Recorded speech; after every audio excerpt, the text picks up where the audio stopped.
Hello mga Leds, good evening. Yan, may demo tayo. Ito yung Lightning na T1. Yan, pakita muna natin kung ano itsura niya. Yan, ang shape niya slim, tapos may fan siya nasa ibabaw. Siyempre, tago sa ilalim yan. Slim lang siya, kaya pwede sa mga nakamalilit na space, sa mga ilalim ng headlight. Pwede yan. Sa kotse, pwede rin to sa mga grills kasi nga, slim lang siya. Yan, kung makita nyo, meron siyang control number kasi may 1-year warranty yan. Ayan, pailawin na natin. Yung tinetest ko ngayon na ilaw, ito yung sabay na. Ito yung combination ng yellow at white. Ito yung high niya. Sa high, pwede yung gamitin dilaw lang or puti. Sa low naman, pwedeng ganun din.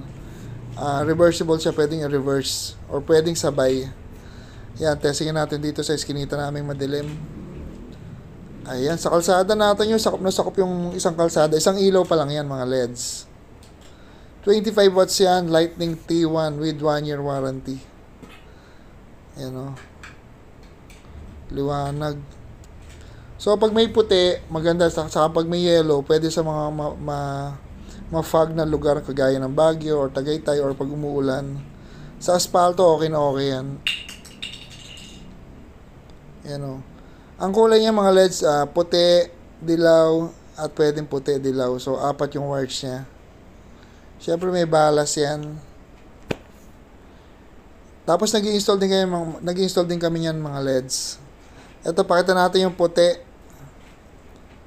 Ito pagka puti lang. Pwede natin gawing high yung puti na yan or low. Depende dun sa pagmamatch ng ilaw. Pag binaligtad nyo, pwede siya nasa baba or nasa taas. So, yan mga LEDs. Available sa shop namin yan. Ayan.